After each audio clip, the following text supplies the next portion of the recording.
Most of us tend to use the English Irish dictionary website, folklore.ie, in a kind of a transactional way. We'll go there in a hurry. We're usually writing something and we're under pressure. We're up against a deadline or we have to submit an assignment or there's some other reason. There's an email we have to send or a tweet we'd like to get out there. And we're looking for the Irish language word for an English word. We find it, we search, put the English word in the search box, find the Irish equivalent and hit the back button. And it's really interesting though, if you just pause before you hit the back button and have a look at some of the other information that's shown on the results page on folklore.ie because it is a little bit overwhelming at first. It's kind of a wall of text, unfortunately, from the design that's there. It's kind of a victim of its own success in the sense that there's so much information in folklore.ie. It kind of wants to show you all that at once. And that means it can be a bit overwhelming for us as users, and we don't really see the value in everything that's being shown to us. Because you might have noticed that usually there'd be a lot of English phrases in big black bold text shown, and right beside them, lots of Irish blue text.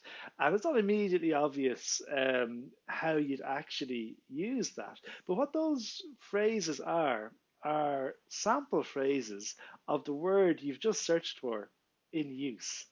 So you've searched for an English word, you've got the Irish translation or equivalent, and now what you also have are examples of that word in use.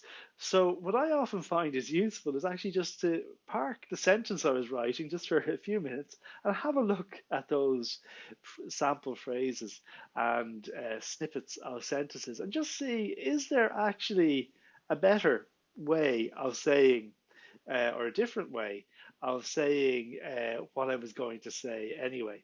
And that's actually a really enriching way to go about using Focloir.ie. Currently, Shuck Moore leis an severus atá gceist le scríb nó caint as scoilge mar tá na nachanna cainte seo na frosty cainte na curry cainte seo ar fad le feiscin. So all these examples are there and idioms and snippets of the word that you're interested in actually in use. And I think there's some really good things that you can do with that information in terms of actually broadening your vocabulary, broadening the kind of the phraseology you might use yourself in your own writing. And I just, by way of example, I just looked up the word for car earlier on, so it's obviously core.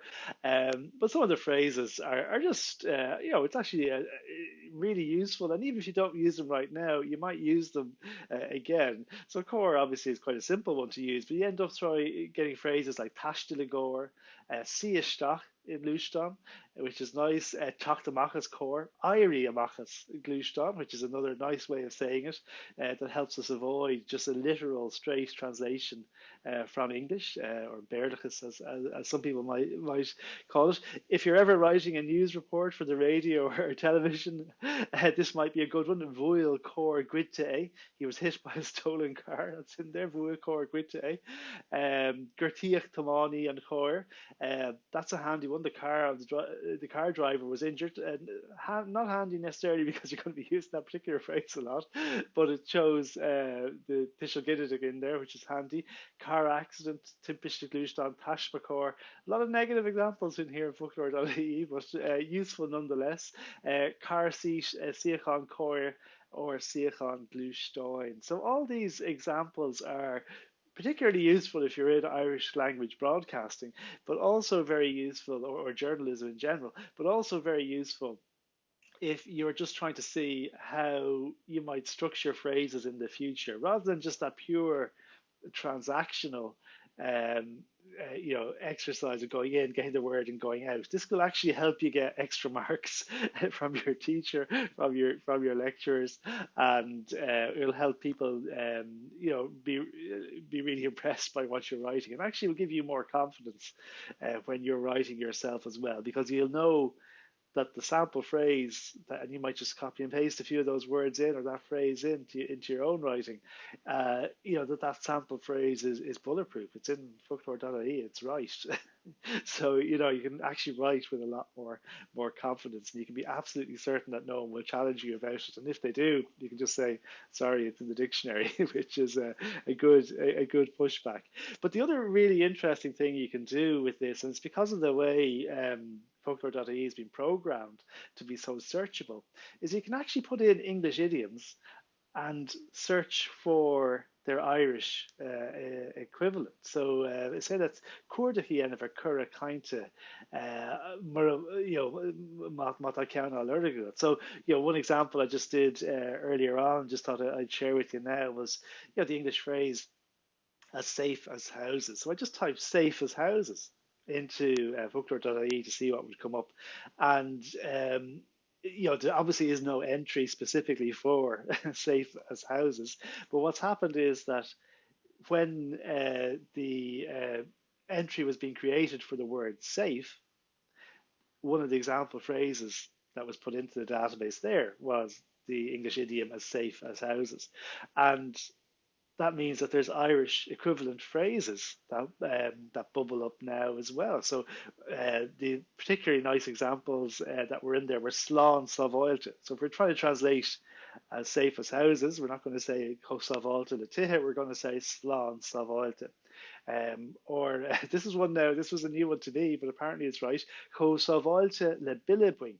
Le Kosovolte le Billibwink, as safe as a banknote. So that's a new one to me, but it's in there, so it must be right. But there's also another phrase here that came up as well. So they're as safe as houses there. Tá siad slán Savoilte an sin. Or this other one, which is very nice, and I thought this was a particularly authentic sounding one, or Gaeltacht sounding one, if I dare say it, as an urban Irish speaker, is Ní Bhail Dóibh an sin. Ní Bhail Dóibh an sin. So that's something in the appropriate context that I might use myself. I'm not sure what that context might be, but there's lovely idioms there, lovely currakainte that are in folklore.ie and can really help us enrich our Irish writing. Okay, I hope that makes your Irish writing easier this week. Tuaira, slán.